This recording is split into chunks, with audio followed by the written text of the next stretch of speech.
దక్షిణ కొరియాలోని బుసాన్లో Asia Pacific ఆర్థిక సహకార సదస్సు జరుగుతోంది. ఈ వేదికగా తాజాగా ఆసక్తికర సమావేశం జరిగింది. ప్రపంచంలోనే అతిపెద్ద రెండు ఆర్థిక శక్తులు అమెరికా, చైనా. ఈ రెండు దేశాల మధ్య ఎప్పటినుంచో వైరం కొనసాగుతోంది. అగ్రస్థానం కోసం అమెరికాతో చైనా ఎప్పుడూ పోటీ పడుతూనే ఉంటుంది. ఈ క్రమంలోనే ఈ రెండు దేశాధినేతలు ఈ సమావేశంలో భేటీ అయ్యారు. దాదాపు 6 ఏళ్ల తర్వాత ఇరు దేశాల అగ్రనేతలు కలుసుకోవడం విశేషంగా మారింది. అయితే మీడియా ముందు నవ్వుతూ కరచాలనం చేసుకున్న వీరిద్దరూ తమ మధ్య గొప్ప సంబంధం ఉందని, మళ్లీ కలుసుకోవడం చాలా ఆనందంగా ఉందని వ్యాఖ్యానించారు. తమ మధ్య మంచి పరిచయం ఉందని, వాణిజ్య ఒప్పందం వీలైనంత త్వరలోనే కుదిరే అవకాశం ఉందని అమెరికా అధ్యక్షుడు డొనాల్డ్ ట్రంప్ ధీమా వ్యక్తం చేశారు.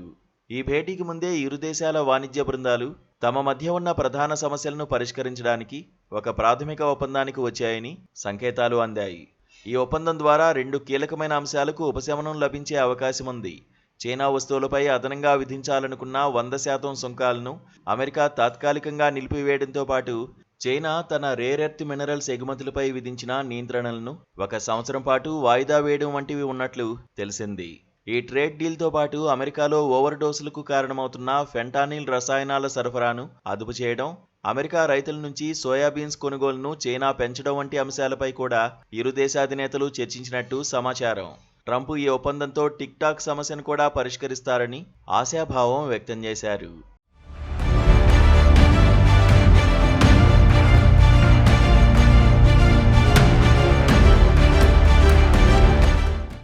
ఈ భేటీలో జిన్పింగ్ చేసిన కొన్ని వ్యాఖ్యలు ప్రపంచాన్ని ఆశ్చర్యపరిచాయి.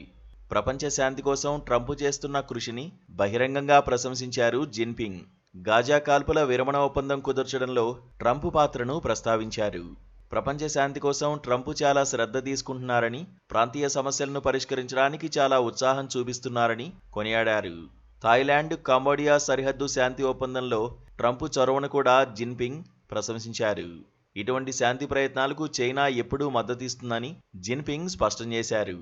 అలాగే చైనా, అమెరికా రెండు పెద్ద ఆర్థిక వ్యవస్థల మధ్య అభిప్రాయ భేదాలు సహజమే అయినప్పటికీ చర్చల ద్వారా వాటిని అధిగమించి ముందుకు సాగడమే ముఖ్యమని జిన్పింగ్ వ్యాఖ్యానించారు.